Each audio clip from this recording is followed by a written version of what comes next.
Hello student, स्वागत है आपका इस क्लास में जिसमें आप पढ़ने वाले हैं गणित मंथन अर्थात क्लास 8 का मैथमेटिक्स, जिसकी आज पढ़ने वाले हैं एक्सरसाइज 1E।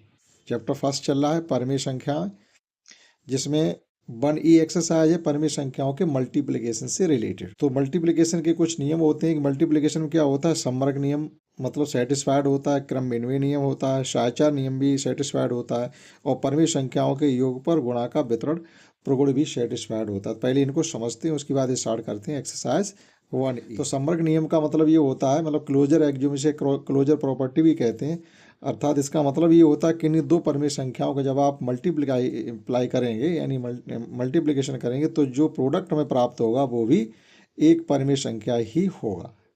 जैसे जनरल में यहाँ पर समझाएंगे, जैसे हमने कोई दो परिमेय संख्या a इंटू बी है, तो मान लीजिए इनका प्रोडक्ट c आता है, तो a अलग एक रेशनल नंबर है, b अलग एक रेशनल नंबर है, जो इनका प्रोडक्ट c हमको प्राप्त हो रहा है वो भी एक रेशनल नंबर ही होगा। इन द सेम एक क्रम विनिमय नियम से मतलब ये होता है, आप नंबर के क्रम चेंज करके भी अगर मल्टीप्लाई करेंगे तो कोई फर्क नहीं पड़ता है। जैसे अगर हम a इंटू बी करते हैं या b इंटू ए करते हैं तो जो भी प्रोडक्ट है वो चेंज नहीं होता है। जैसे मान लीजिए हमने किया 5 इंटू 8 का मल्टीप्लाई करेंगे तब भी हमारा 40 आएगा, और 8 इंटू अगर 5 करेंगे तब भी हमारा 40 ही आएगा। तो जो गुणा का नियम है मल्टीप्लिकेशन में क्या होता है, क्रम विनिमय नियम सेटिस्फाइड होता है, यानी किसी भी क्रम में रख कर के आप नंबर के मल्टीप्लाई या रेशनल नंबर के मल्टीप्लाई को कर सकते हैं। साहचर्य नियम का मतलब ये होता है कि किन्हीं तीन नंबरों को आप किसी भी ऑर्डर में लिख करके मल्टीप्लाई करेंगे तो उनके प्रोडक्ट पर कोई फर्क नहीं पड़ता है। जैसे मान लीजिएगा जनरल में समझिएगा कि a इंटू बी, आप पहले a इंटू बी का मल्टीप्लाई कर लें, फिर आप तीसरे रेशनल नंबर c का मल्टीप्लाई कर दें, तब प्रोडक्ट आपको मिलेगा। या आप इस प्रकार से कर लें कि a इंटू पहले b और c का मल्टीप्लाई कर लें। ये दो ही नियम बताए जाते हैं। तीसरा ये भी है, आप चाहो तो पहले a इंटू सी कर लो और सेकंड में आप b का मल्टीप्लाई कर दो, इनका जो प्रोडक्ट होगा वो अनचेंज होगा, हमेशा एक जैसा ही आएगा। अब परिमेय संख्याओं के योग पर गुणा का वितरण नियम, ये क्या होता है, ये इस प्रकार से इसमें एडिशन भी होता है। जैसे हमारे पास a प्लस बी, ये कोई दो रेशनल नंबर है और कोई तीसरा रेशनल नंबर c है, तो इसका मल्टीप्लाई हो रहा है, दो रेशनल नंबर एडिशन में और तीसरा मल्टीप्लाई में। तो it can be written as कि a इंटू सी लिख सकते हैं प्लस b इंटू सी लिख सकते हैं। ये होता है परिमेय संख्याओं के योग पर गुणा का वितरण नियम, distribution law over multiplication, over addition पे मल्टीप्लिकेशन होता है, ऐसे कहा जाता है। अर्थात a plus B into C और इक्वल टू में a into C plus B into C. तो ये चार नियम इसमें लागू होते हैं, मतलब चारों ही सेटिस्फाइड होते हैं। अब समझते हैं एक्सरसाइज 1E। और 1E एक्सरसाइज में फर्स्ट क्वेश्चन ये, एक निम्नलिखित कथनों में से सत्य कथन को चुनना है। तो देखिएगा फर्स्ट में क्या है, क्रम विनिमय नियम शो हो रहा है, यानी a into B is equal to B into C की फॉर्म में लिखे हुए, जो नंबर यहाँ पहले है वो सेम नंबर बाद में, जो नंबर यहाँ बाद में वो नंबर सेम पहले, यानी क्रम विनिमय नियम सेटिस्फाइड हो रहा है। तो ये जो स्टेटमेंट गिवन है वो हमारा ट्रू है। इन द सेम वे यहाँ पर देखो साहचर्य नियम, एसोसिएटिव लॉ शो हो रहा है। देखिएगा यहाँ पर a into B into C, तो यहाँ देखिएगा पहले a बाहर लिख लिया, फिर b और c का मल्टीप्लाई किया, b सेम नंबर है, देखो c इसको मान के चलें, b इसको मान के चलें, c इसको मान के चलें, तो यहाँ पर मल्टीप्लाई हो रहा, बाद पहले a निकाल दिया बाहर। तो ये स्टेटमेंट भी ट्रू है।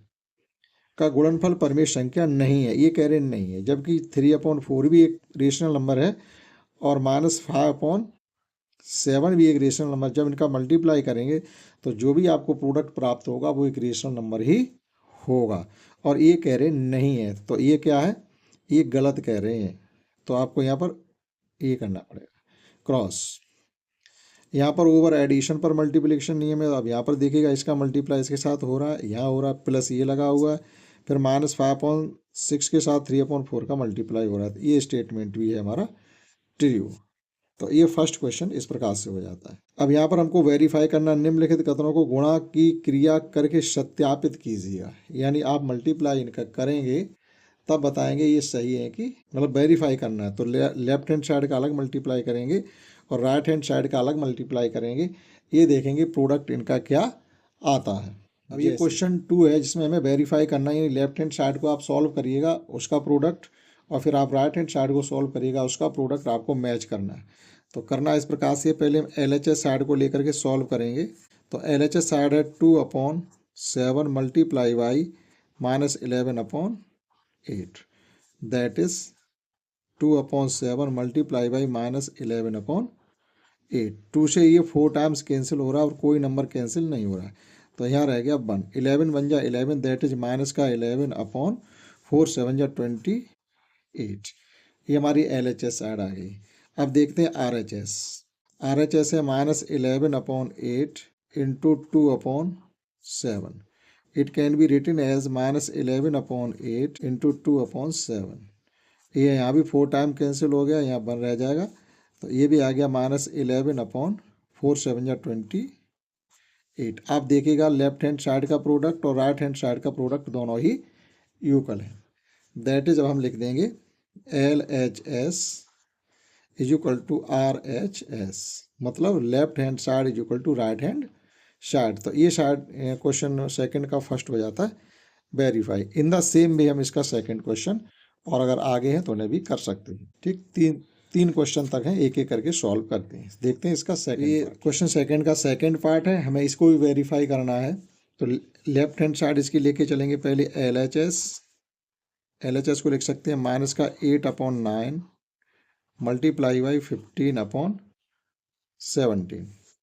अब देखिएगा 17 तो एक प्राइम नंबर है जो कि किसी नंबर से डिवाइड नहीं हो सकता, लेकिन 9 और 15 में 3 कॉमन है, तो ये कटिंग की जा सकती है। 3 3 जा 9, 3 5 जा 15, 5। तो हमारे पास बचेगा 5 इंटू 8, दैट इज -40, और 17 इंटू 3 यानी 51। ये हमारी LHS साइड आ गई। इन द सेम वे हम RHS साइड को सॉल्व करेंगे।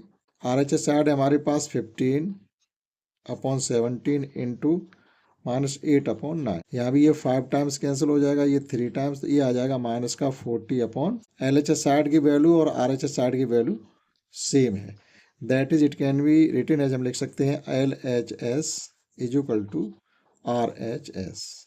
ठीक, इन द सेम वे इसमें थर्ड पार्ट भी है। उसका थर्ड पार्ट इस प्रकार से है, इसमें एसोसिएटिव लॉ लागू हो रहा है, तो हम क्या करेंगे, इसकी LHS साइड पहले सॉल्व करेंगे और फिर करेंगे RHS। तो LHS में क्या गिवन है, -8/7 मल्टीप्लाई बाई 1/2 -4। तो देखिएगा ये 2 से ये 4 कैंसिल हो जाएंगे 2 टाइम्स, तो हमारे पास बचा है -8/7, तो बाहर था ही, ब्रैकेट हम हटा सकते हैं अब, तो ये बचेगा -2 और ये 3 किसी के साथ कटिंग में नहीं गए, ये इस प्रकार से। अब देखिएगा कोई नंबर कटिंग नहीं हो रहा, माइनस माइनस का मल्टीप्लाई प्लस हो जाएगा, तो ये हो जाएगा हमारा 16/21। इतना ही सॉल्व करके राइट हैंड साइड में भी आना चाहिए। तो राइट हैंड साइड हमारी है -8/7 मल्टीप्लाई बाई 1/2 मल्टीप्लाई बाई -4/3। तो यहाँ ये 4 टाइम्स कैंसिल हो जाएगा हमारा, तो ये आ गया -4/7 मल्टीप्लाई बाई -4/3। 4 4 या 16, माइनस माइनस का प्रोडक्ट प्लस होता है, और 7 3 या 21। देखिएगा LHS और RHS का प्रोडक्ट एक जैसा आया हुआ, तो जो कंडीशन है वो सेटिस्फाइड हो रही है, that is LHS is equal to RHS। ये क्वेश्चन सेकंड हो जाता है। देखते हैं क्वेश्चन नंबर थर्ड। और थर्ड क्वेश्चन इस प्रकार से फिल इन द ब्लैंक्स हैं। तो यहाँ पर देखिएगा आपका क्रम बिनवी नियम है, 2/11 इधर दिख रहा है लेकिन इधर नहीं दिख रहा है, -3/7 इधर है, इधर भी है, तो हम यहाँ लिख देंगे 2/11। यहाँ पर 3 नंबर होने चाहिए, 2 इधर दिख रहे हैं, देखो 2/3 इधर नहीं दिख रहा है, 3/-2 इधर दिख रहा है, तो हम यहाँ पर लिख देंगे 2/3, और -11/3 इधर दिख रहा है, इधर नहीं दिख रहा, तो यहाँ लिख दीजिएगा -11/3।